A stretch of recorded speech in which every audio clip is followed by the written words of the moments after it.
Halo teman-teman, kembali lagi di channel Rara Bercerita. Untuk kisah kali ini, kita akan membahas tentang sebuah kisah rumah tangga yang sangat emosional. Sebelum kita lanjut ke ceritanya, tekan dulu tombol like video ini, dan jangan lupa tekan juga tombol subscribe channel ini. Nyalakan juga lonceng notifikasinya agar tidak ketinggalan cerita-cerita lainnya dari channel ini. Seperti apa dari kisah ini? Langsung saja kita masuk ke ceritanya. Aku masih ingat hari itu dengan jelas. Suamiku, Bayu, menyalakan mesin mobil dan menggenggam tanganku dengan erat. Wajahnya tampak penuh semangat, sementara aku hanya bisa tersenyum kecil, menyembunyikan perasaan tidak nyaman yang diam-diam menyelinap di hatiku.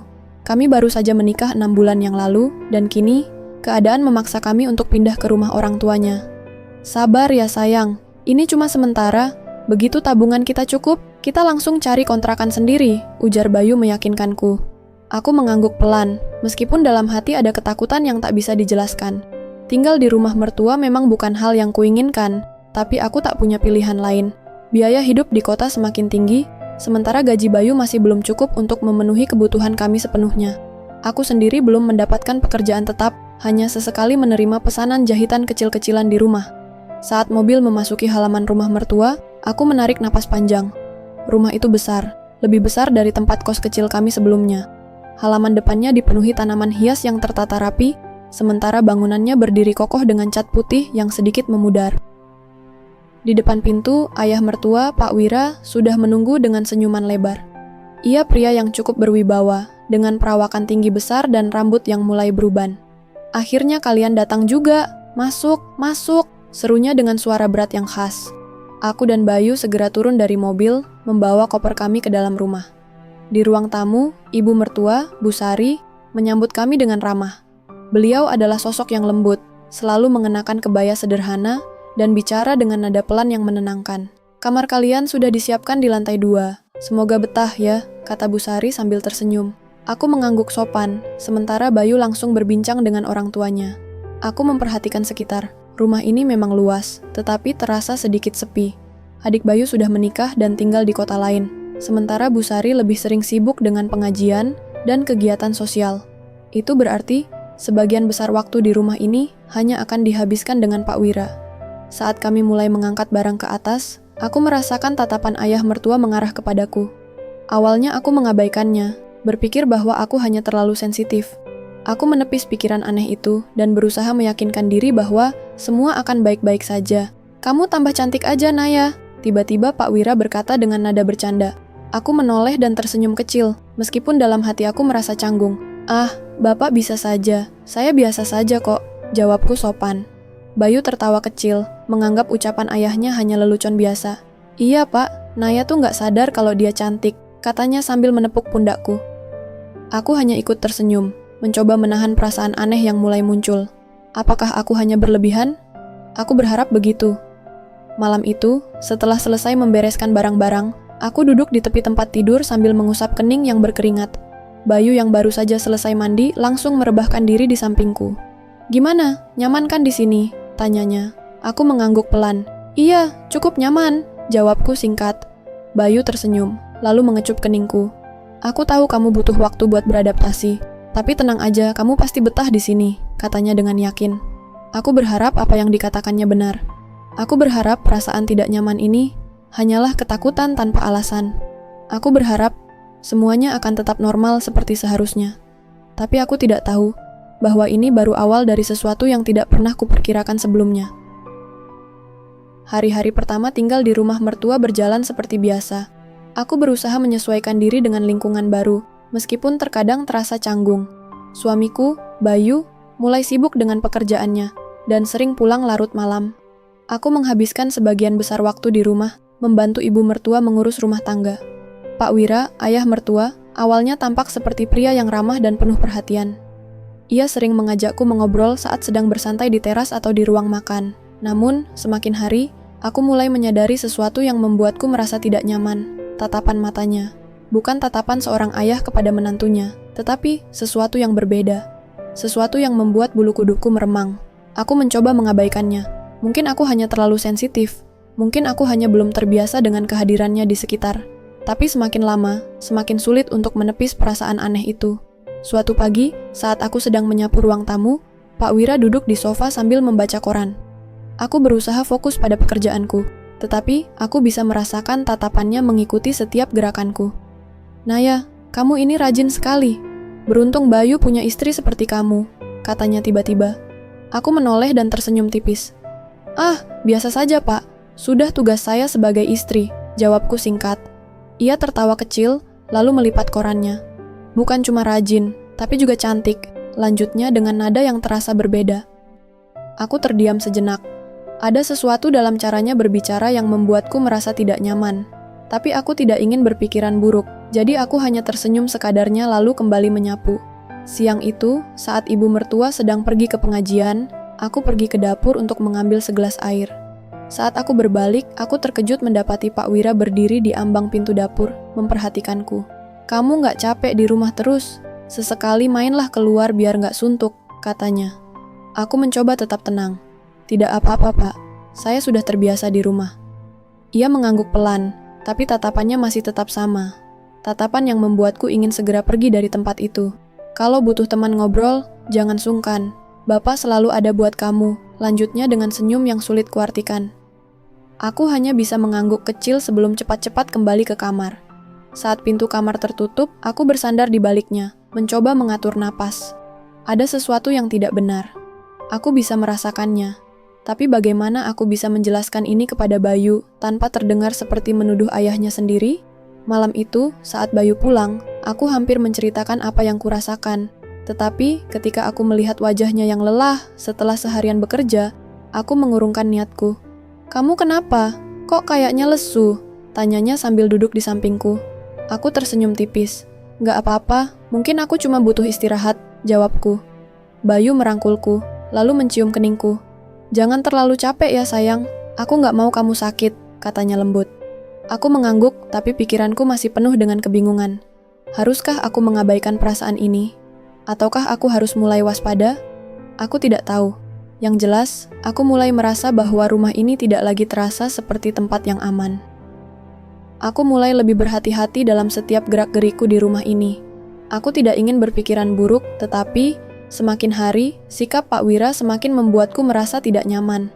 Tatapannya, cara bicaranya, dan kini, sesuatu yang lebih dari sekadar kata-kata. Hari itu, cuaca mendung. Ibu mertua sedang pergi ke rumah saudaranya, dan Bayu seperti biasa sibuk bekerja. Aku sendirian di rumah bersama Pak Wira. Aku berusaha menyibukkan diri di dapur, memasak untuk makan malam, agar pikiranku tidak dipenuhi rasa cemas yang tidak jelas. Saat sedang mengaduk sayur di panci, aku merasakan seseorang berdiri di belakangku. Napasku tercekat. Aku tidak perlu menoleh untuk tahu siapa itu. "Harumnya menggoda, Naya. Masakanmu pasti enak," suara berat Pak Wira terdengar begitu dekat di telingaku. Aku menelan ludah dan memaksakan diri untuk tersenyum. "Ah, ini cuma sayur biasa, Pak," jawabku sambil tetap fokus pada masakan. Tiba-tiba, aku merasakan sesuatu. Sebuah sentuhan ringan di pundakku. Aku tersentak dan segera berbalik. Maaf Naya, Bapak cuma mau ambil sendok," katanya dengan senyum yang terlihat biasa saja, seolah-olah tidak terjadi apa-apa. Aku hanya bisa mengangguk pelan, tapi jantungku berdebar kencang. Apakah tadi benar-benar tidak sengaja? Atau aku hanya terlalu curiga? Aku segera menyelesaikan masakan dan bergegas keluar dari dapur. Aku tidak ingin berlama-lama di ruangan yang sama dengannya. Tapi ternyata, hari itu belum selesai menguji kesabaranku. Saat sore tiba, hujan turun dengan deras. Aku duduk di ruang tamu sambil melipat baju, berharap Bayu segera pulang. Tapi suara langkah kaki di belakangku membuatku menegang. "Naya, kamu sering sendirian di rumah ya?" tanya Pak Wira sambil duduk di sofa di seberangku. Aku mengangguk singkat. "Iya Pak, Bayu kan kerja, jadi saya lebih banyak di rumah." Ia tersenyum, lalu menghela napas. "Kasihan kamu, masih muda, tapi lebih banyak menghabiskan waktu sendiri." Aku tersenyum tipis. "Tidak apa-apa Pak, saya sudah terbiasa." Ia mengangguk pelan, tapi kemudian berkata sesuatu yang membuatku semakin resah. "Kalau kamu butuh teman ngobrol, Bapak selalu ada." Aku pura-pura sibuk melipat baju, berharap pembicaraan ini segera berakhir. Namun, tiba-tiba, Pak Wira berdiri dan berjalan mendekat. Ia mengambil satu baju dari tumpukan di depanku. Lalu tanpa kuduga, tangannya menyentuh tanganku, terlalu lama untuk dikatakan sebagai ketidaksengajaan. Aku langsung menarik tanganku dan berpura-pura tidak terjadi apa-apa. Saya mau ke kamar dulu ya Pak, kataku cepat lalu berdiri dengan tergesa-gesa. Naya, jangan takut sama bapak, katanya pelan, tapi aku tidak berani menoleh. Aku langsung berjalan cepat menuju kamar dan menutup pintu dengan napas yang memburu. Aku duduk di tepi tempat tidur, mencoba menenangkan diri. Hatiku penuh dengan kebingungan dan ketakutan. Apakah aku harus menceritakan ini pada Bayu? Ataukah aku hanya melebih-lebihkan semuanya? Tapi satu hal yang pasti, aku tidak bisa terus seperti ini. Sesuatu harus kulakukan, sebelum semuanya menjadi lebih buruk. Sejak kejadian di ruang tamu sore itu, aku semakin merasa terpojok di rumah ini. Bayu masih saja sibuk dengan pekerjaannya, dan ibu mertua sering pergi keluar rumah, entah untuk pengajian atau sekadar mengunjungi saudara. Aku sering sendirian dengan Pak Wira, dan aku mulai merasa setiap pertemuan dengannya selalu memiliki nuansa yang mengancam. Aku mencoba menghindar sebisa mungkin. Aku lebih sering mengurung diri di kamar atau sibuk di dapur dengan alasan memasak. Tapi, sepertinya Pak Wira menyadari sikapku yang mulai menjauh. Suatu sore, aku sedang menyiram tanaman di halaman belakang ketika suara beratnya terdengar dari belakang. "Naya, kamu senang tinggal di sini?" tanyanya. Aku menoleh, berusaha tersenyum sopan. "Iya, Pak, nyaman kok." Ia mengangguk sambil mendekat, tangannya dimasukkan ke dalam saku celananya. "Tapi Bapak lihat, kamu sering sendirian. Bayu terlalu sibuk ya." Aku mengangguk pelan. Aku tahu arah pembicaraan ini tidak akan membuatku nyaman, tapi aku tidak bisa langsung pergi begitu saja. "Kamu ini masih muda, Naya. Cantik, rajin, tapi kesepian itu tidak baik." Aku menelan ludah. Ada sesuatu dalam nada suaranya yang membuatku semakin resah. "Bapak ngerti, mungkin kamu merasa kurang diperhatikan. Kalau butuh teman cerita, Bapak ada di sini. Jangan ragu-ragu," lanjutnya sambil tersenyum. Aku tidak tahu harus berkata apa. Aku ingin mengakhiri percakapan ini, tapi aku tidak ingin menimbulkan masalah. "Terima kasih, Pak. Tapi saya baik-baik saja," jawabku singkat, lalu bergegas kembali ke dalam rumah sebelum ia sempat mengatakan hal lain. Aku berharap itu hanya kebetulan, tapi keesokan harinya, ia semakin berani. Pagi itu, setelah sarapan, aku sedang mencuci piring di dapur. Pak Wira duduk di meja makan sambil menyeruput kopi. Ibu mertua sudah berangkat ke rumah saudaranya lagi. Dan Bayu, seperti biasa, sudah pergi bekerja. Aku berusaha fokus pada pekerjaanku, tetapi aku bisa merasakan tatapan itu. Tatapan yang selama ini berusaha kuabaikan. "Naya, duduk dulu, sini," panggilnya. Aku menoleh, ragu-ragu. "Ada apa, Pak?" "Bapak cuma mau ngobrol sebentar," katanya sambil tersenyum. Aku tidak punya alasan untuk menolak tanpa terlihat mencurigakan. Jadi aku menghapus tangan yang masih basah dengan lap dan duduk di kursi paling jauh darinya. Ia mengamati wajahku beberapa detik sebelum akhirnya berkata, "Bapak tahu, kamu ini istri yang baik. Bayu sangat beruntung. Tapi, kamu tidak merasa kalau dia terlalu sibuk?" Aku menggigit bibirku, berusaha menjaga ekspresi wajah tetap tenang. "Namanya juga kerja, Pak. Saya mengerti." Ia menghela napas. "Tapi wanita tetap butuh perhatian. Bapak ngerti itu." Aku mulai merasa tidak nyaman. "Saya tidak apa-apa, Pak. Saya sudah terbiasa." Ia tertawa kecil. "Jangan terlalu keras pada diri sendiri, Naya. Kalau kamu butuh sesuatu, apapun itu, bilang saja ke Bapak." Aku langsung berdiri. "Maaf, Pak. Saya masih ada pekerjaan di kamar," kataku cepat sebelum bergegas pergi. Tapi sebelum aku berhasil melangkah jauh, aku merasakan sesuatu. Sebuah sentuhan di punggung tanganku. Refleks, aku menarik tanganku dan menatapnya dengan kaget. Ia masih duduk dengan ekspresi yang sulit kuartikan. "Hati-hati, Naya, jangan terlalu tegang," katanya dengan nada lembut yang justru semakin membuatku merinding. Aku tidak berkata apa-apa. Aku hanya berbalik dan berjalan cepat ke kamar, menutup pintu dengan napas memburu. Aku tahu sekarang, ini bukan hanya sekadar tatapan atau kebetulan. Pak Wira benar-benar sedang mencoba sesuatu, dan aku harus segera mencari cara untuk keluar dari situasi ini sebelum semuanya menjadi lebih buruk. Aku tidak bisa lagi berpura-pura bahwa semuanya baik-baik saja. Sikap Pak Wira semakin lama semakin terang-terangan, dan aku semakin merasa terpojok. Aku ingin menceritakan semuanya kepada Bayu, tapi aku takut. Bagaimana jika ia tidak percaya? Bagaimana jika aku justru dianggap berlebihan atau terlalu sensitif? Namun, ketakutanku berubah menjadi ketegasan setelah kejadian malam itu. Malam itu, hujan turun dengan deras. Petir sesekali menyambar, menerangi langit yang gelap. Aku sudah berada di kamar, menunggu Bayu pulang. Biasanya ia tiba pukul 8, Tetapi kali ini sudah hampir pukul 9, dan ia belum juga datang. Aku mencoba menghubunginya, tetapi tidak ada jawaban. Saat itulah, aku mendengar suara ketukan pelan di pintu kamar. Tok, tok, tok. Aku menegang. Suara itu bukan suara ibu mertua. Terlalu berat, terlalu familiar. Aku tidak langsung menjawab. Aku menunggu, berharap ia pergi. Namun, suara itu datang lagi, kali ini disertai panggilan pelan. Naya. Aku merinding. Itu suara Pak Wira. Aku tetap diam, berpura-pura tidur. Namun, setelah beberapa saat, aku mendengar sesuatu yang membuatku nyaris berteriak. Gagang pintu kamar digerakkan perlahan. Aku langsung melonjak dan mengunci pintu sebelum ia sempat masuk. Hening. Tidak ada suara. Aku menahan napas, menunggu, berharap ia akan pergi. Lalu, langkah kaki perlahan menjauh. Aku masih berdiri diam, tubuhku gemetar. Aku ingin menangis, ingin menjerit, tapi aku harus tetap tenang. Aku tahu, ini tidak bisa dibiarkan lagi. Aku harus memiliki bukti. Keesokan harinya, aku mencari cara untuk merekam semua tindakan Pak Wira. Aku tidak bisa hanya mengandalkan kata-kata. Aku butuh sesuatu yang bisa membuat Bayu percaya. Aku mulai meninggalkan ponselku dalam keadaan merekam saat sedang di ruang tamu atau di dapur. Aku berharap bisa menangkap sesuatu yang bisa menjadi bukti nyata. Tapi yang kudapatkan lebih dari yang aku harapkan. Suatu sore, saat aku sedang menyiapkan makanan di dapur, aku meninggalkan ponselku di meja dalam keadaan merekam. Pak Wira datang seperti biasa, mendekat, dan mulai berbicara dengan nada yang lebih lembut dari biasanya. Naya, kamu cantik sekali hari ini. Seandainya aku lebih muda, mungkin aku akan mengejarmu. Aku berpura-pura tidak mendengar, tetapi hatiku berdegup kencang. Bayu beruntung sekali, tapi kasihan kamu, selalu sendirian. Lanjutnya. Aku tetap diam, berusaha menyelesaikan pekerjaanku secepat mungkin. Lalu, tiba-tiba, aku merasakan sesuatu. Tangannya menyentuh pinggangku dari belakang. Aku langsung melonjak mundur, menatapnya dengan wajah panik, tapi ia hanya tersenyum. Maaf, tidak sengaja, katanya pelan. Aku tahu itu tidak mungkin ketidaksengajaan, tapi aku juga tahu satu hal lagi. Semua ini sudah terekam. Malam itu, aku mengunci diri di kamar dan memutar rekaman yang aku dapatkan. Suaranya jelas.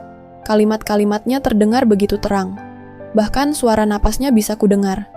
Tanganku gemetar saat memegang ponsel. Inilah saatnya. Aku harus menunjukkan ini kepada Bayu. Aku harus menghentikan semua ini. Malam itu terasa begitu panjang. Aku duduk di ujung ranjang, menggenggam ponsel erat-erat. Hatiku berdebar kencang, pikiranku berkecamuk. Aku sudah memiliki bukti, tapi tetap saja ada ketakutan dalam diriku. Bagaimana jika Bayu tidak percaya? Bagaimana jika dia membela ayahnya? Namun, aku tahu aku tidak bisa terus diam. Aku tidak bisa terus hidup dalam ketakutan di rumah ini. Ketika Bayu akhirnya pulang, aku menunggunya masuk kamar sebelum berbicara. Ia tampak lelah, tapi saat melihat wajahku yang pucat dan tegang, ia mengernyit. "Kamu kenapa, sayang?" tanyanya lembut, duduk di sampingku. Aku menelan ludah, lalu dengan tangan gemetar, aku membuka rekaman di ponselku dan menyerahkannya kepadanya. "Dengar ini," kataku pelan. Bayu tampak bingung, tapi ia tetap memutar rekaman itu. Suasana kamar menjadi hening ketika suara ayahnya terdengar jelas. Suara godaan halus, rayuan terselubung, dan momen saat ia menyentuhku.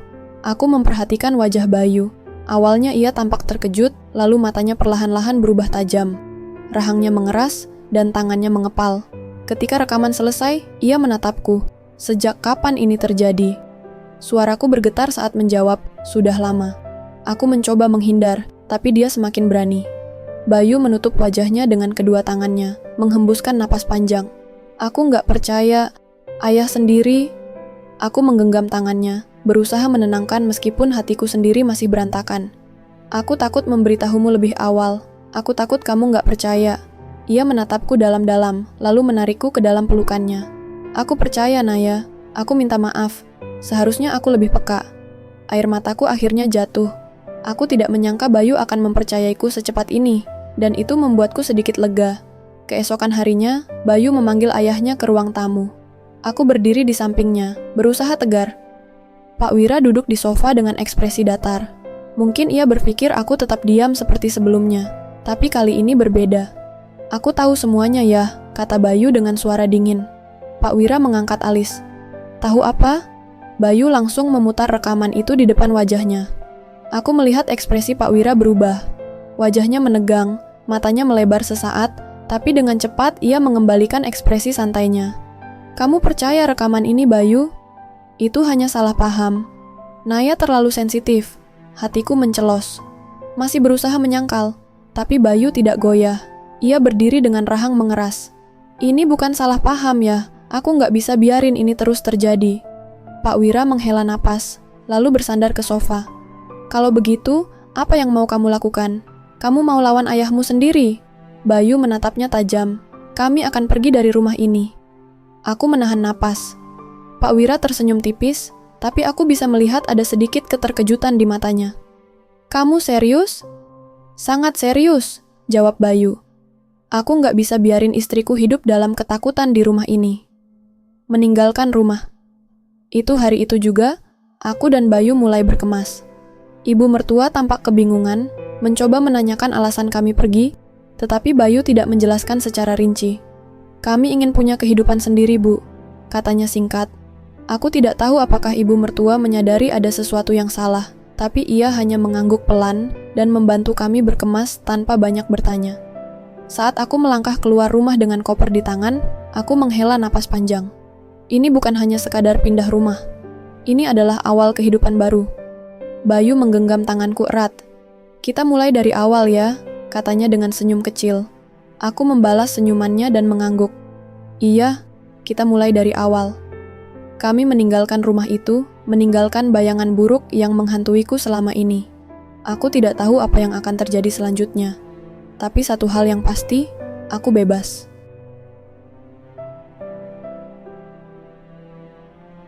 Oke teman-teman, sekian untuk kisah kali ini. Bagaimana menurut kalian tentang kisah ini? Tulis komentar kalian di kolom komentar, dan buat teman-teman yang baru bergabung, jangan lupa untuk like, komen, share, serta subscribe channel ini. Nantikan kisah-kisah berikutnya tetap di channel Rara Bercerita. Terima kasih.